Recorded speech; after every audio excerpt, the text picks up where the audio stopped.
Assalamu alaykum muhtaram televizor ko'rguvchilar. Ko'rayotganinglar Erkin Asiya radiosuning haftalik muhim xabarlar programmasi.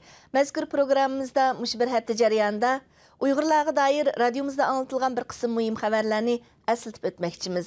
Men Gulchehra. Bryusselda Xitoy bosh ministri Li Keqiangga qarshi namoyish o'tkazildi.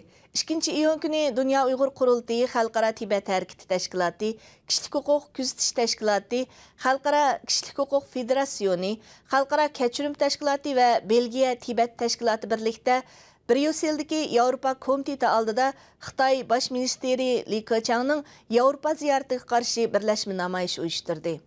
Namoyishga Yevropa ellərində yaşayotgan Uyg'ur va Tibet jamoati hamda kishilik huquqni himoya qiluvchi tashkilot hamda shaxslar qatnashdi.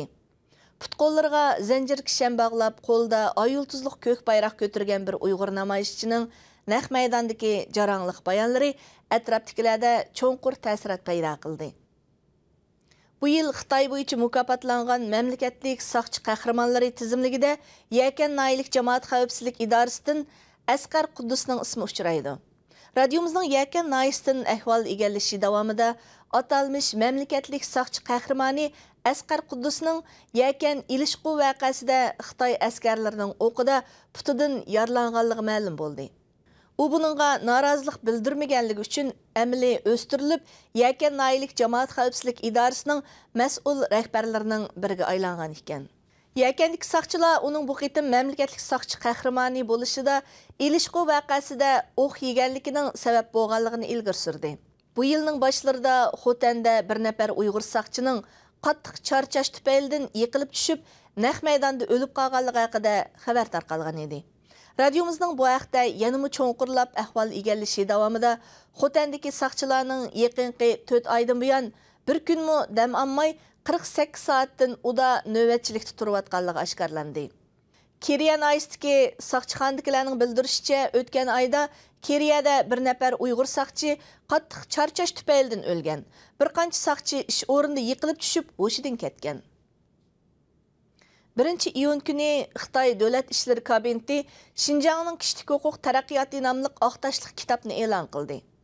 Aqtaşlıq kitapda Uyghur qatarlıq yerlik millatlarning avtonomiya huquqidan to'liq bahramand bo'layotganligi, ularning qonunliq diniy e'tiqodining kapolatga ega qilinganligi, shundaqla ularning madaniyat, til, yoziq, urf-odat jihatda milliy alohidligini saqlab kelayotganligi ta'kidlangan.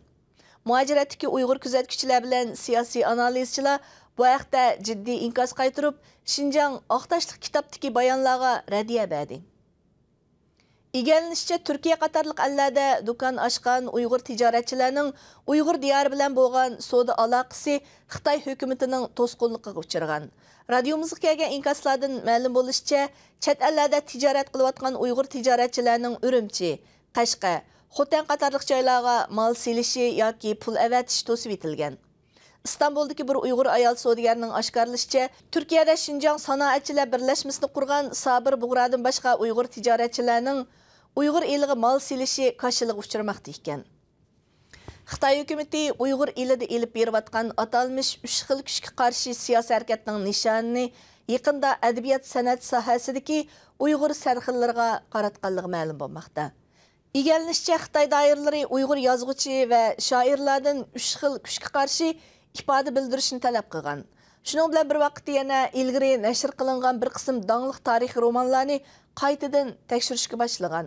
Uyg'ur Avtonom rayonlik adabiyot san'atchilar birlashmasining sobiq raisi shoir Imin Ahmadi radiomiz ziyoratini qabul qilib, bu vaqtdagi ahvollarni anglatdi. Muhtaram televizor ko'rguvchilar, yuqorida sizlar Erkin Asiya radiosuning to'r televiziyasi haftalik xabarlar programmasini ko'rdinglar. Diqqat berganinglarga rahmat. Kelar hafta ko'rishaylik.